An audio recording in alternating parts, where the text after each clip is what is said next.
You're listening to an Airwave Media Podcast. What does Sputnik have to do with student loans? How did a set of trembling hands end the Soviet Union? How did inflation kill moon bases? And how did a former president decide to run for a second non-consecutive term?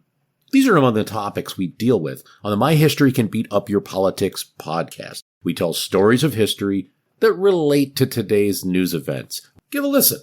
My History Can Beat Up Your Politics, wherever you get podcasts.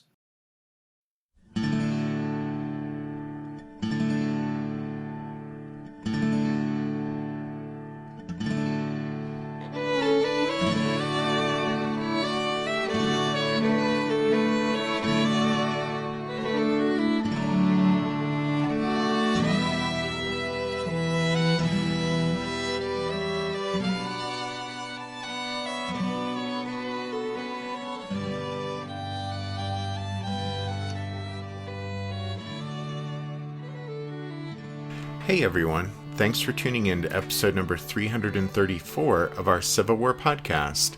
I'm Rich. And I'm Tracy. Hello y'all. Welcome to the podcast. As you guys will recall, we've been talking about the collapse of the federal line north and west of the town of Gettysburg on the afternoon of July 1st, 1863. So far, we've talked about the success of the Confederate attack north of town as the rebels descended like an avalanche on the 11th Corps position there. Next, moving counterclockwise around the federal line, we looked at the collapse of the northern portion of the 1st Corps' line, north of the Chambersburg Pike. And now this week, we'll talk about the fierce fighting south of the Pike on that portion of the 1st Corps line. As we said previously on the podcast, Confederate Division Commander Harry Heth from atop Hur's Ridge had watched as Rhodes' attacks from Oak Hill had unfolded. Heth, after receiving a bloody nose that morning with the repulse of Archer's and Davis's brigades, was now eager to re-enter the fight, especially since he'd noticed that Federal units to his front were shifting positions in order to counter Rhodes' attacks.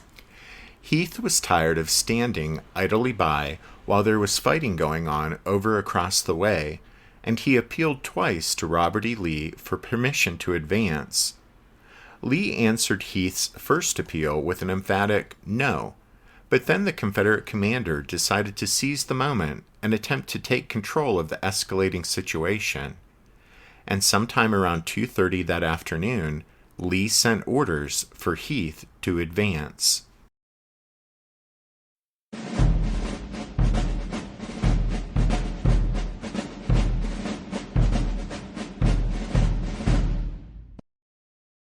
To lead this renewed effort, Harry Heth called on his two brigades that had been kept out of the morning fight, those under John Brockenbrough and Johnston Pettigrew.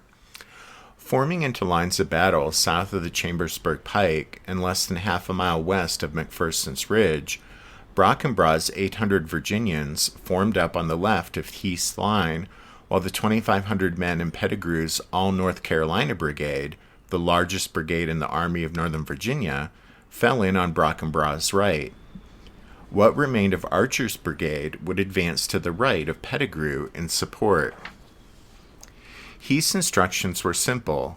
Brockenbrough and Pettigrew were to push straight ahead, directly toward the Iron Brigade position in the Herbst Woodlot, and toward Colonel Chapman Biddle's New York and Pennsylvania soldiers farther back on McPherson's Ridge.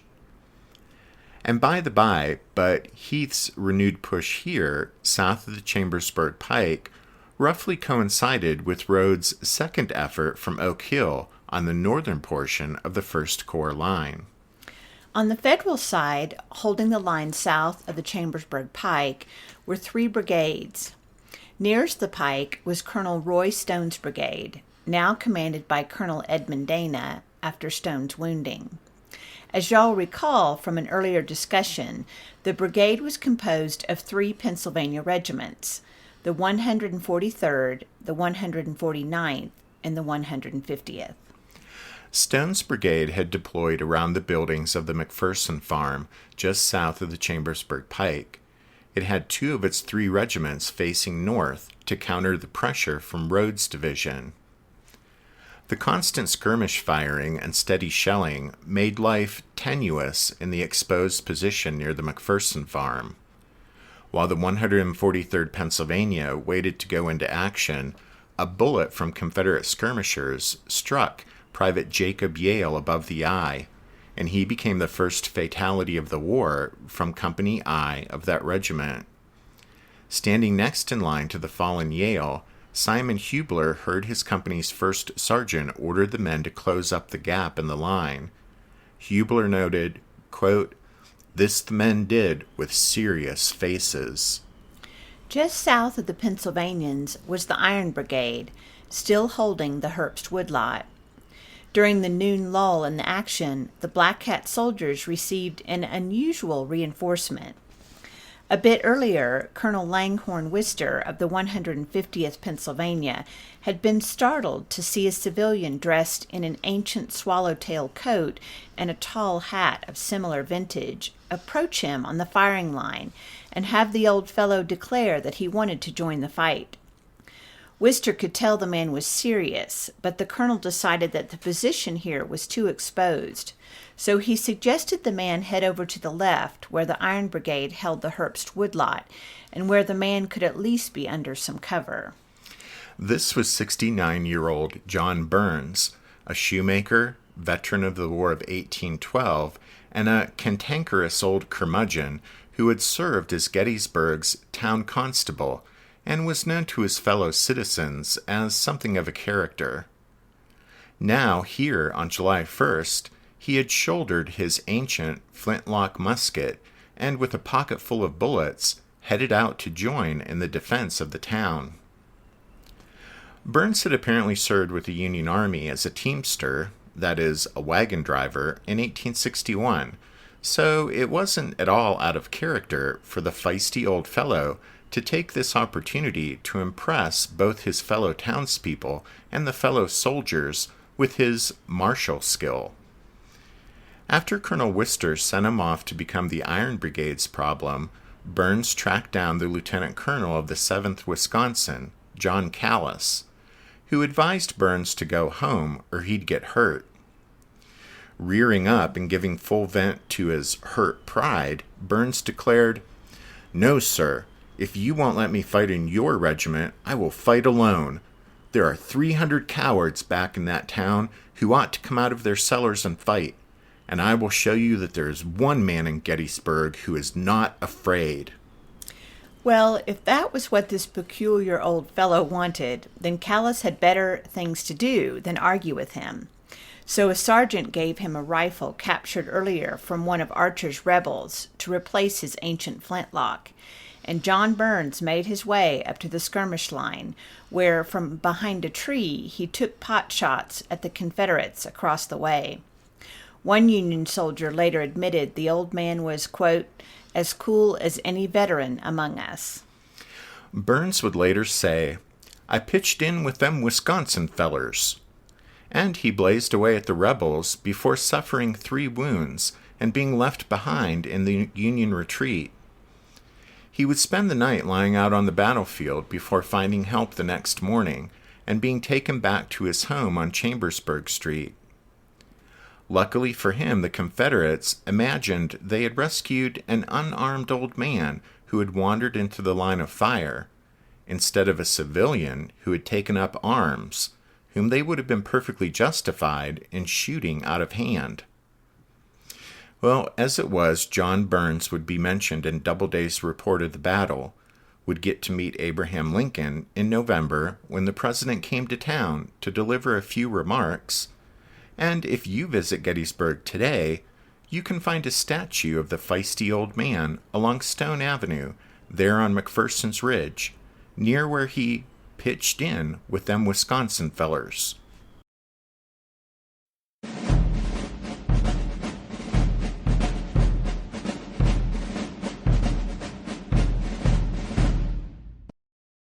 To the left of the Iron Brigade, Colonel Chapman Biddle's brigade extended the Federal line southward to the Fairfield Road, but Biddle's position was a poor one. It offered little cover, and his Pennsylvanians and New Yorkers were too few in number to defend it effectively. Beyond them, only the 8th Illinois Cavalry, one of Buford's regiments, screened the Union southern flank.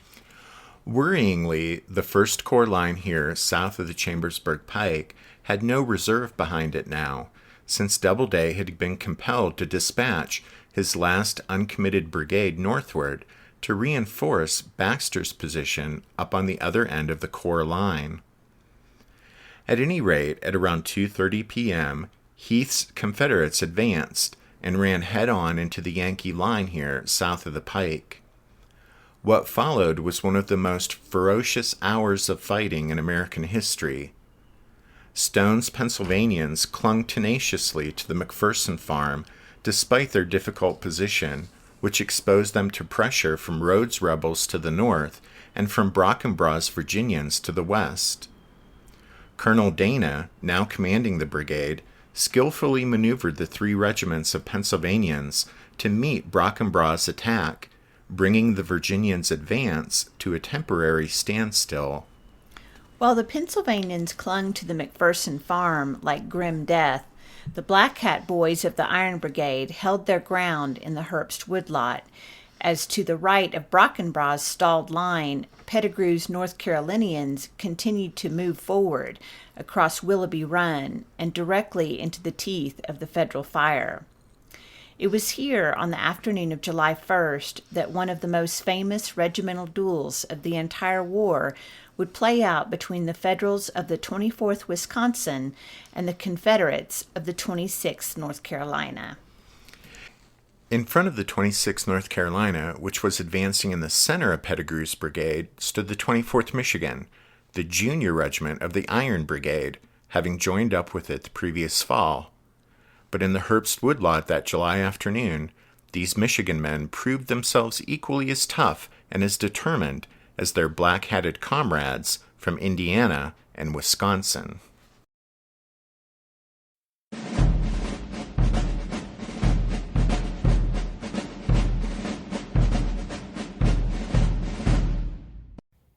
What's something you learned in history class that you feel wasn't the whole truth? Better yet, what's something you didn't learn at all that was omitted completely? That's what I'd like to call redacted history. I believe that all history, no matter how good or bad, needs to be told. There are wars, massacres, battles, and entire historical events that are just not in our school's history books. Have you ever heard of Mary Bowser? I didn't think so. My name is Andre White, the host of the Redacted History Podcast, the place where history's forgotten events, heroes, and villains get their story told, one episode at a time. So come huddle around the campfire with me and get ready to hear the stories that you were robbed of. And get comfortable. We're going to be here a while. The Redacted History Podcast. Real history never dies. Stream the Redacted History Podcast on Apple Podcasts, Spotify, or wherever else you get your podcasts.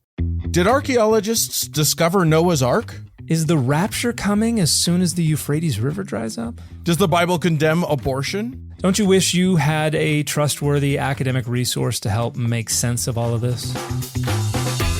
Well, I'm Dan Beecher, and he's award-winning Bible scholar and TikTok sensation Dr. Dan McClellan, and we want to invite you to the Data Over Dogma podcast, where our mission is to increase public access to the academic study of the Bible and religion, and also to combat the spread of misinformation about the same. But, in a fun way. Every week we tackle fascinating topics, we go back to source materials in their original languages, and we interview top scholars in the field. So whether you're a devout believer, or you're just interested in a clear-eyed, deeply informed look at one of the most influential books of all time, we think you're going to love the Data Over Dogma podcast, wherever you subscribe to awesome shows. Sometimes during the Civil War, fate placed two fighting units of equal tenacity in direct opposition to one another, so that in such cases the combatants often exhibited equal portions of courage and fighting skill, with the result being a ferocious and bloody confrontation.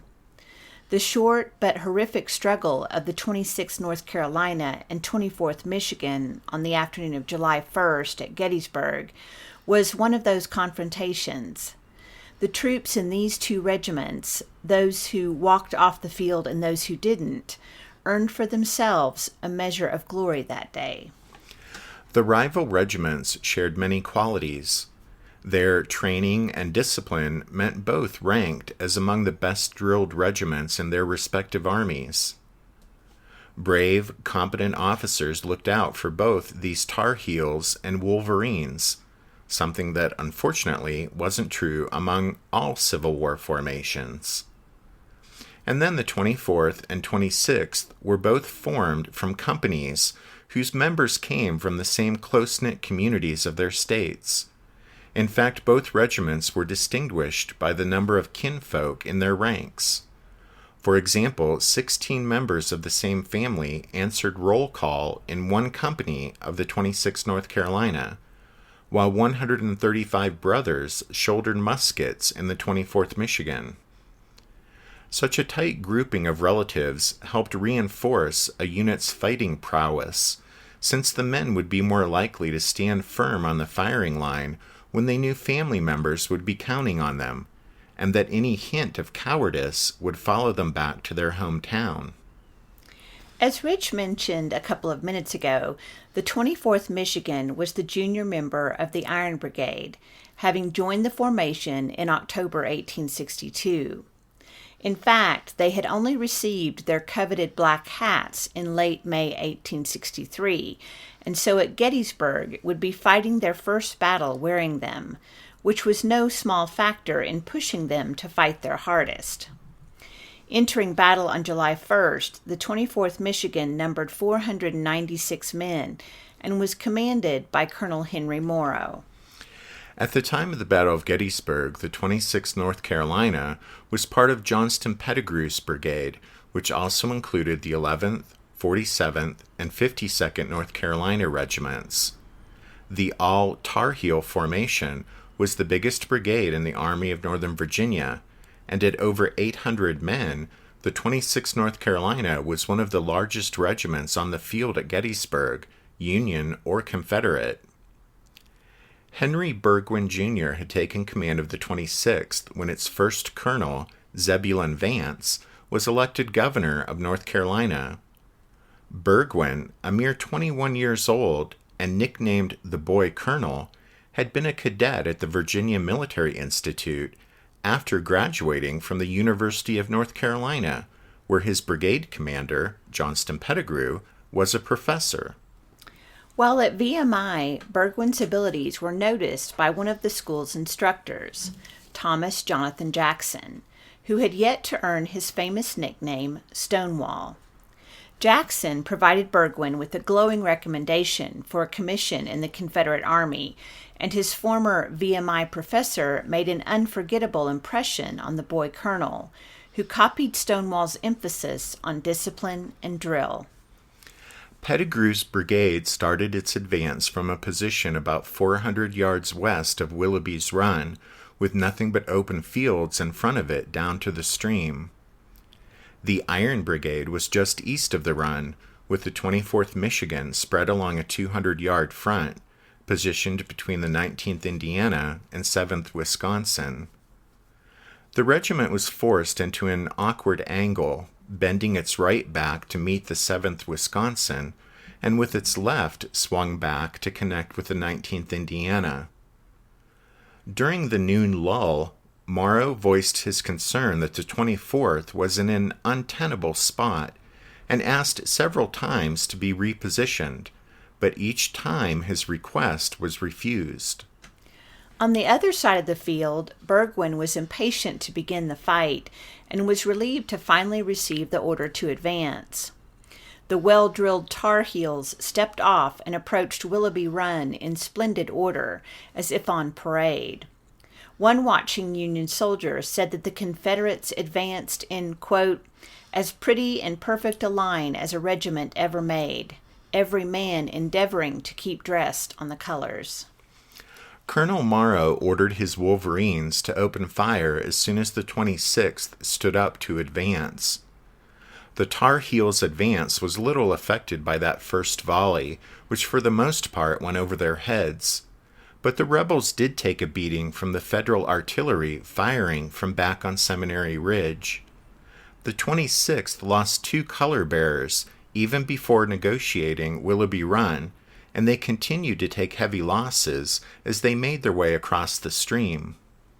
As the rebels crossed the stream, the tangled underbrush that lined the bank slowed their advance and wreaked havoc on their alignment, which was no longer parade ground perfect.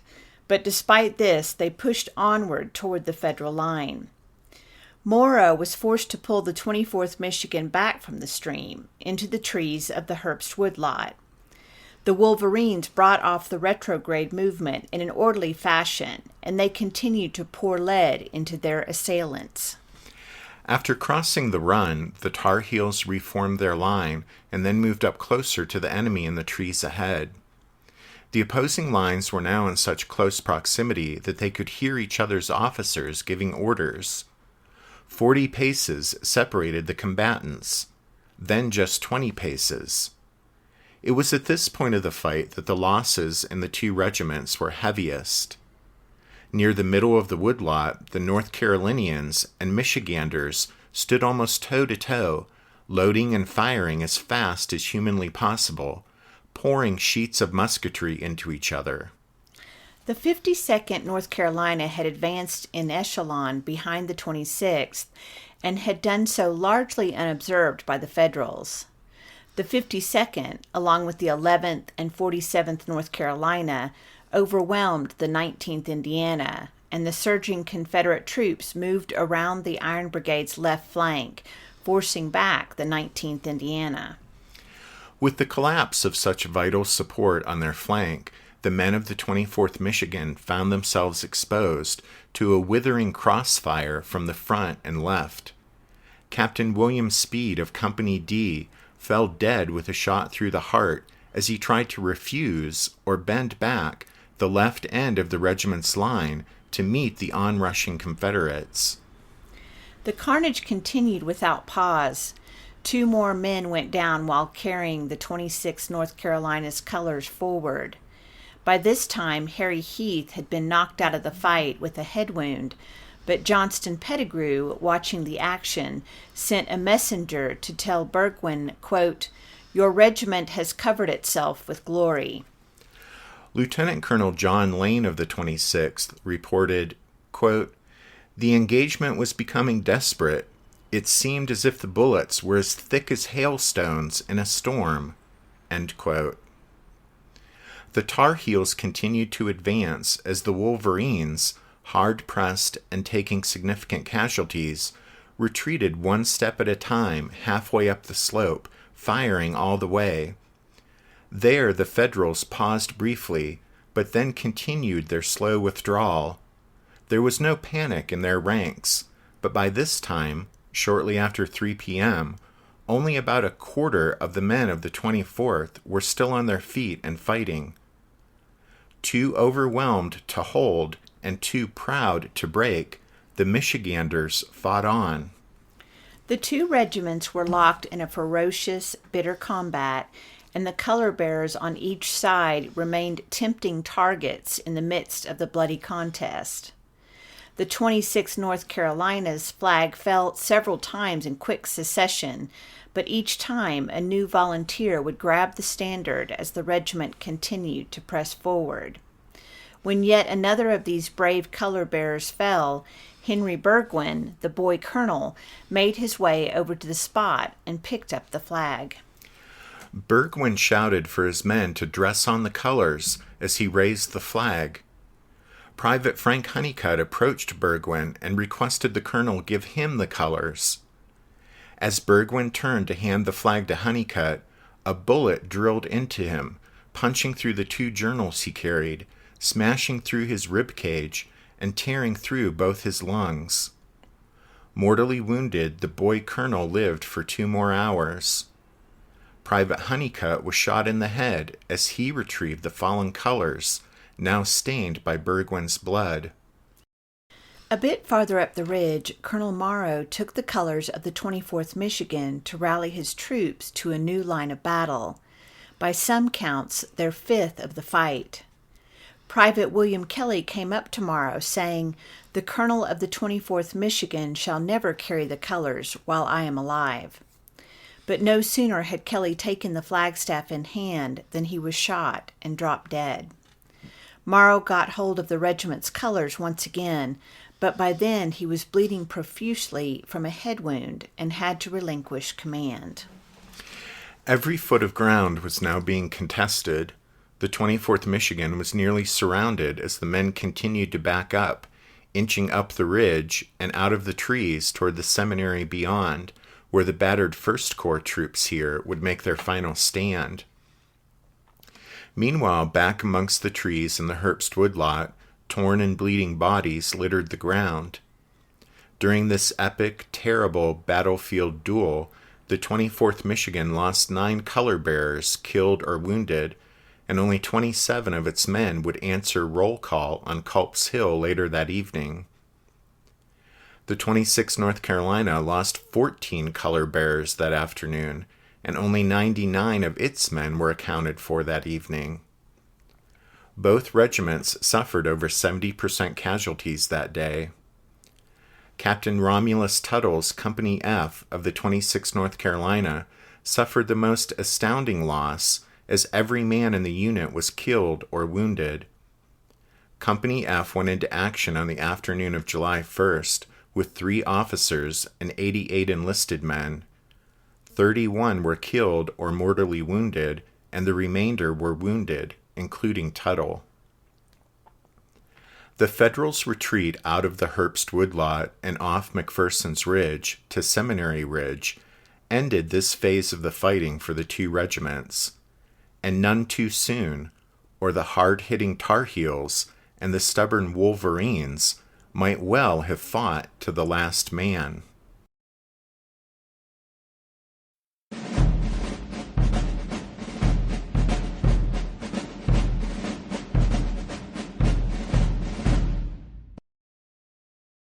As the 26th and 11th North Carolina pried loose the Iron Brigade from the Herbst woodlot, a bit to the south, Pettigrew's other 2 regiments, the 47th and the 52nd North Carolina, slammed head-on into Biddle's brigade of Federals on McPherson's Ridge. The combat here was equally ferocious, and there too the right of the Confederate line extended well beyond Biddle's left, and unable to hold, the New Yorkers and Pennsylvanians also began falling back. The 1st Corps line on McPherson's Ridge was collapsing. The retreat of both Biddle's brigade and the Iron Brigade left only the Pennsylvanians of Stone's brigade atop the ridge line, near the McPherson house and barn. There, Brockenbrough's Virginians had renewed their attack, advancing from the west. So too had the tenacious Junius Daniel, whose North Carolinians from Rhodes' division advanced for the 3rd time from the north side of the Chambersburg Pike. Under severe pressure, and now alone on the ridgeline, Colonel Dana ordered the men to retreat. Brockenbrough's Virginians swept forward to the McPherson farm buildings. In the barn, they rounded up 350 prisoners, mostly wounded Union soldiers, including Colonel Roy Stone. Stone's 3 Pennsylvania regiments, who had entered the battle with something to prove, had shown themselves to be true warriors. They entered the fight on this day with 1,350 men, and 850 were now casualties. Stone's survivors fell back to Seminary Ridge, where a new line of defense was being patched together. The battered remnants of the Iron Brigade were there, as were those of Biddle's brigade, while the 1st Corps Artillery Chief, Charles Wainwright, lined the ridge with an impressive array of guns. The Federals here determined to make their final stand on Seminary Ridge, preparing for yet another Confederate advance, which wasn't long in coming.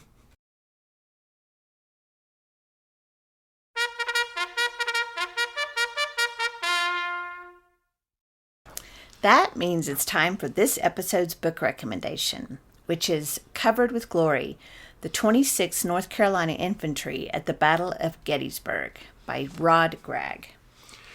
Don't forget you can find all of our book recommendations at the podcast website, which is www.civilwarpodcast.org.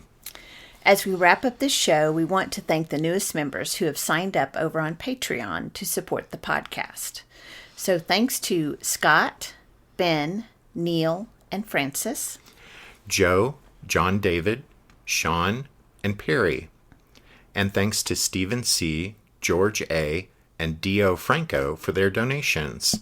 Those are always much appreciated. Thanks to all of you for listening to this episode of The Civil War, 1861 to 1865, a history podcast. Rich and I do hope that you'll join us again next time as we look at the Confederate attack on Seminary Ridge and talk some more about the Federal retreat through Gettysburg to Cemetery Hill. But until then, take care. Thanks, everyone. Bye.